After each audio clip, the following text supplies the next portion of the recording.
معاویہ 14 صدیاں ہو گئی، اس پہ طعن و تشریح ہو رہی ہے۔ قصور کیا تھا معاویہ کا کہ یزید کا باپ تھا؟ قصور کیا تھا معاویہ کا؟ اسلام کو 64 لاکھ مربع میل کا رقبہ دے کے گیا تھا۔ ساری دنیا ایک طرف ہو جائے، ہمارے دل سے معاویہ کی محبت کم نہیں ہو سکتی۔ عسى الله أن يجعل بينكم وبين الذين عاديتم منهم مودة، فرمایا لا يستوي منكم من أنفق من قبل الفتح وقاتل أولئك أعظم درجة من الذين أنفقوا من بعد وقاتلوا وكلا وعد الله الحسنى۔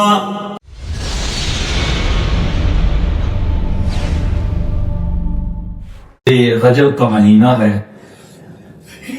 اور اس مہینے کو جناب نبی کریم علیہ السلام نے رمضان المبارک کی تمہید قرار دیتے ہوئے اس میں خیر و برکت کی دعا فرمائی، اور اس سے اگلے مہینے شعبان میں بھی خیر و برکت کی دعا فرمائی، اور رمضان تک پہنچنے کی دعا فرمائی۔ اللہم بارک لنا فی رجب و شعبان وبلغنا رمضان۔ علماء نے لکھا ہے کہ رمضان کی برکتیں حاصل کرنے والے رجب کے مہینے سے ہی اپنے عزائم اور اپنے پروگرام بنانا شروع کر دیتے ہیں۔ کسی بھی بات سے اور درخت سے پھل اٹھانا اچانک نہیں ہوتا، اس سے پہلے محنت کی پوری تاریخ ہوتی ہے، تب جا کے وہ پھل حاصل ہوتا ہے۔ تو رمضان کے مہینے کا پھل اٹھانے کے لیے رجب سے ہی تخم ریزی اور بیج بونا شروع کر دینا چاہیے، تاکہ رمضان میں ہمیں اس کا پھل مل سکے۔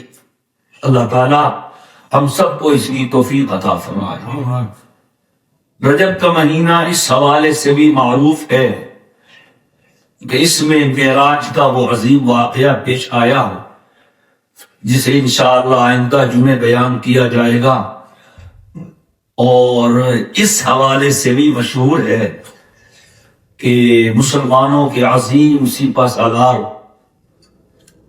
عظیم عسکری قوت کے قائد، سیاست و تدبر کے امیر حضرت امیر معاویہ رضی اللہ تعالی عنہ کا یوم وفات ہے۔ 22 رجب سن 60 ہجری دمشق میں، جو شام کا علاقہ کہلاتا ہے، ان کی وفات ہوئی، اور وہیں ان کی قبر بنی، وہی ان کا مزار ہے، اور یہ اسلام کے ایک عظیم ہیرو رہے ہیں۔ لیکن افسوس یہ ہے، ہمارے بعض سادہ لوگ بھائی مسلمان، وہ ان کے کارناموں سے اور ان کی قربانیوں سے، کاوشوں سے ناواقف ہیں، اور دوسروں کی دیکھا دیکھی وہ بھی حضرت امیر معاویہ رضی اللہ تعالی عنہ کو یا تو برا بھلا کہہ دیتے ہیں، یا پھر ان کے بارے میں وہ جذبات نہیں رکھتے جو ایک صحابی رسول کے بارے میں ہونے چاہیے۔ قصور کیا ہے ان کا؟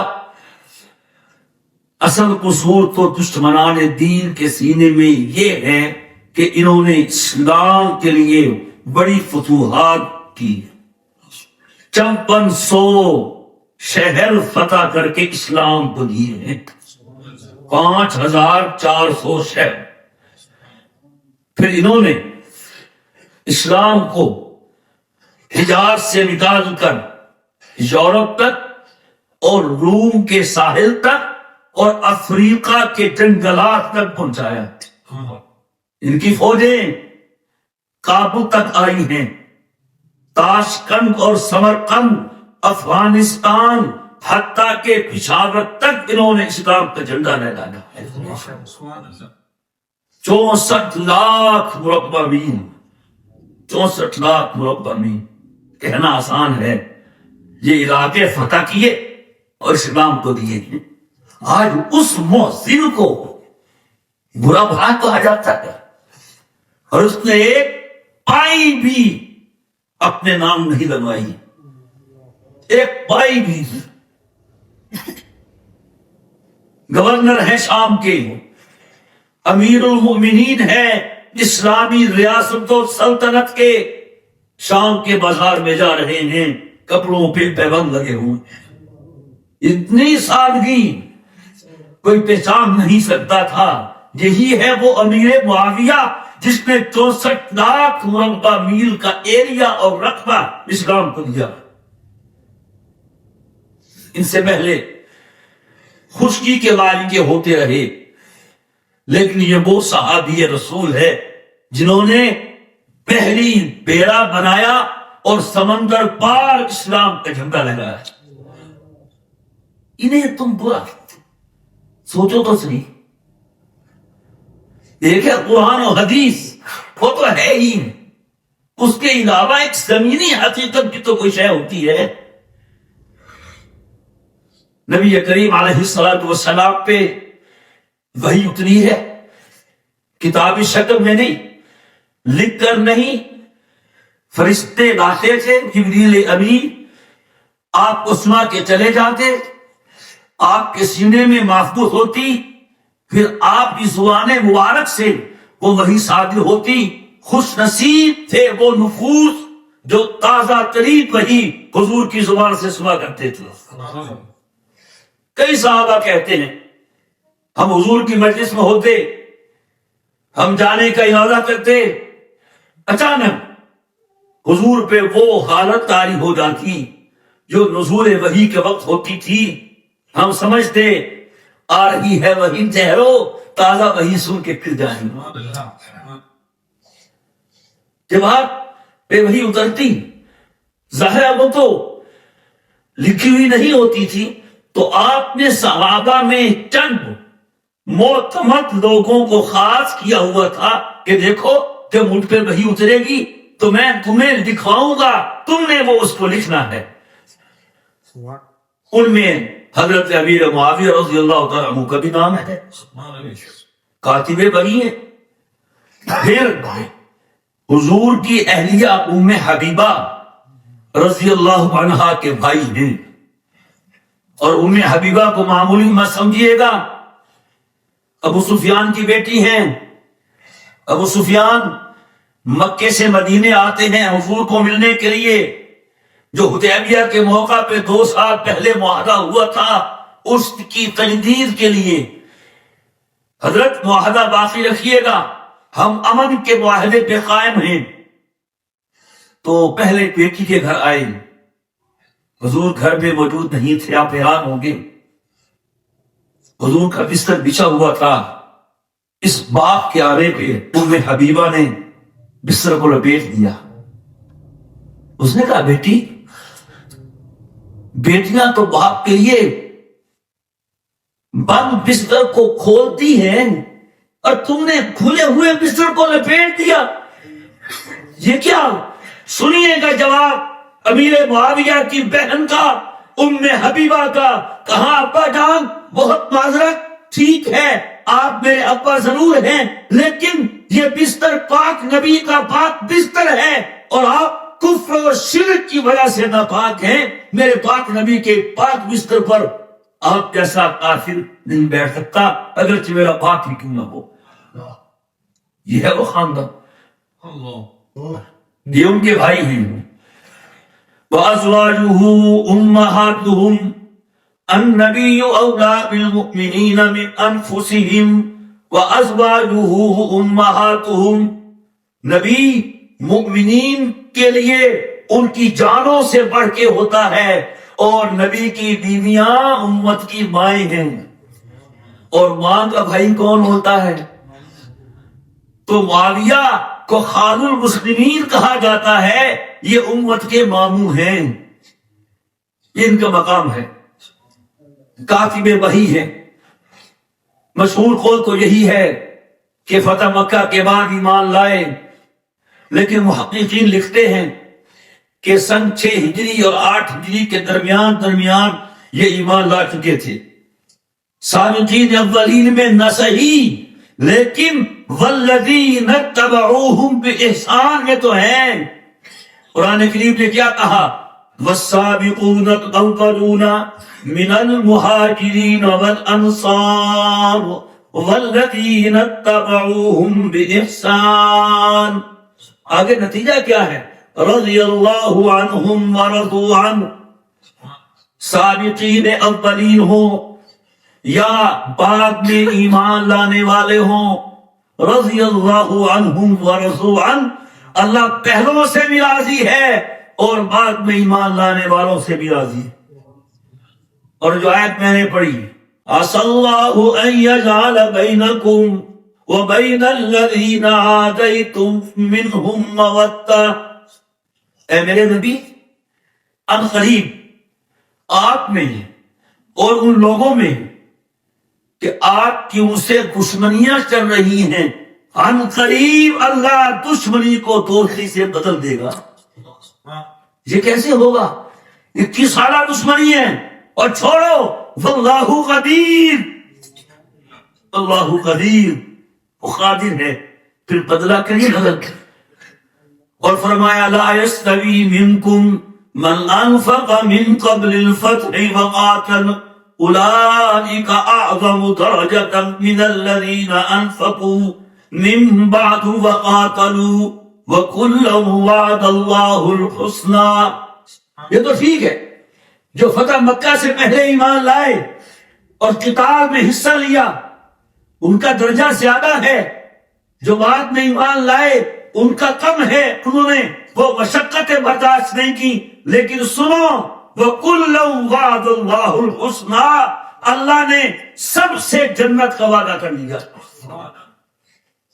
یہ وقت بھولیے گا، امیر معاویہ صحابی رسول ہیں، اور صحابی بن کے وہ مقام مل جاتا ہے کہ پوری امت کو ریاضت و مجاہدے سے وہ مقام نہیں ملتا جو صحابی کو ایک لمحے کی نگاہ مصطفیٰ سے مل جاتا۔ لا یمس النار مسلمن رعانی او رعا برعانی، حضور نے فرمایا جس مسلمان نے مجھے دیکھا کہ میرے دیکھے ہوئے کو دیکھا، اسے جہنم کی آگ ہاتھ بھی لگا سکتی ہے۔ اس کا بتا یہی کافی۔ وہ صحابی رسول ہیں، کاتب وحی ہیں، پھر کارنامے ہیں ان کے۔ بحری بیڑا بنایا،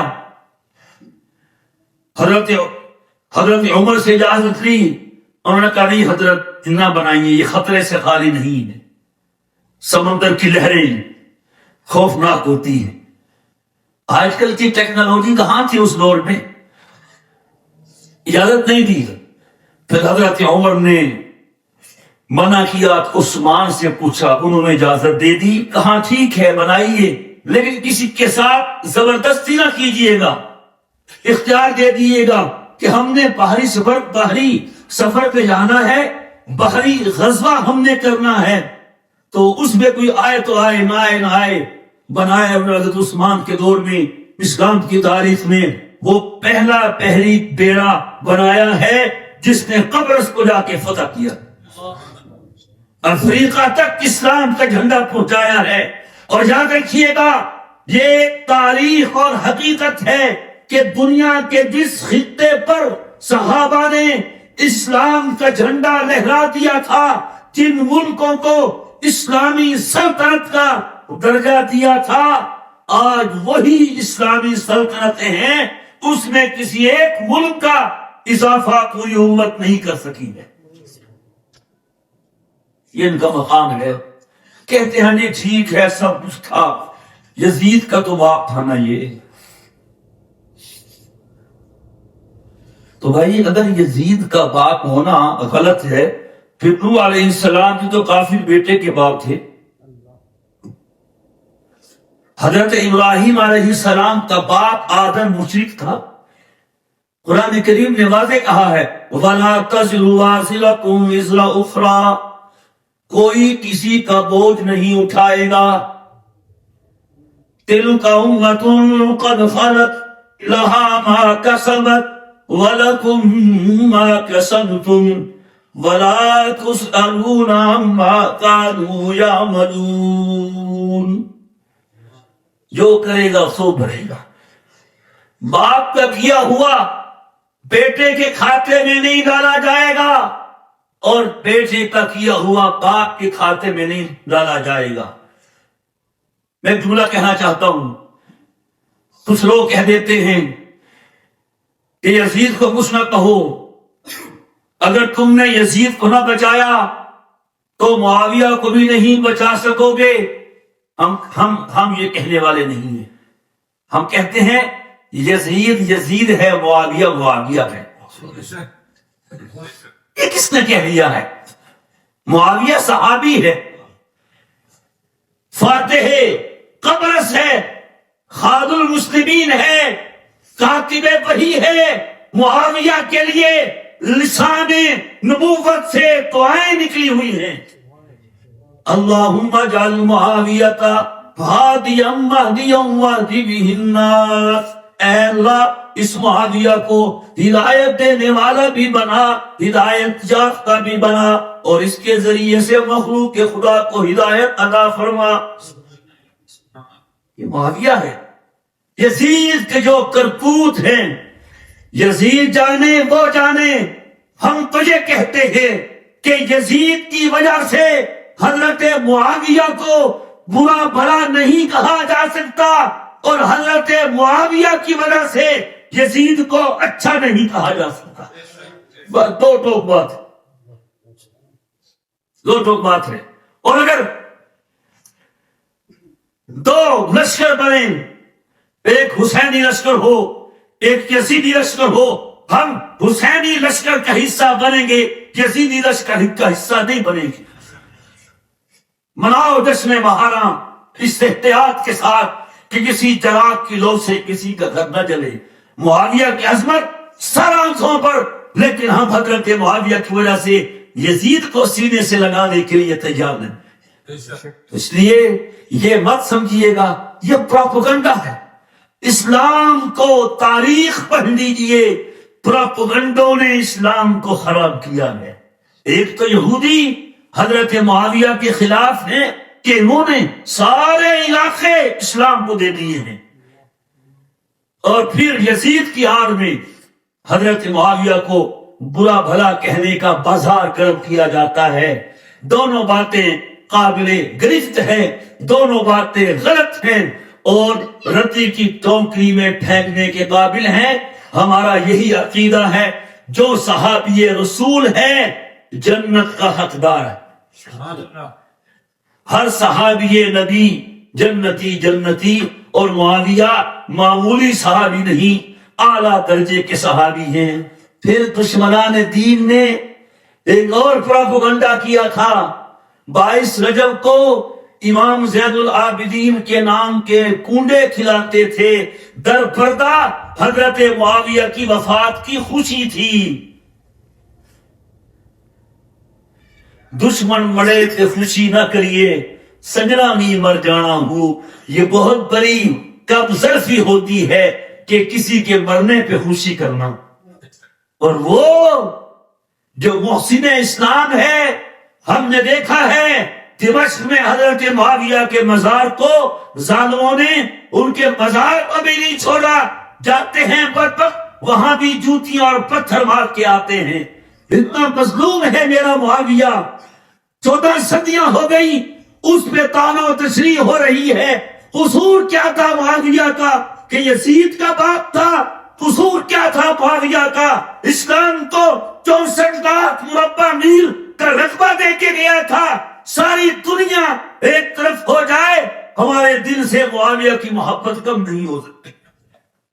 اللہ تعالیٰ ان کے درجات کو اور بلند فرمائے، اور ہمیں بھی ان جیسا کردار، عمل، تقویٰ عطا فرمائے. اور جیسے انہوں نے خود اپنے اوپر اسلام کا ایمان کا رنگ چڑھایا اور دنیا کے نقشے پہ ایمان کا جھنڈا لہرایا. اللہ بھی ہمیں ایسا ہی بننے کی توفیق عطا فرمائے. وآخر دعوانا ان الحمد للہ رب العالمین.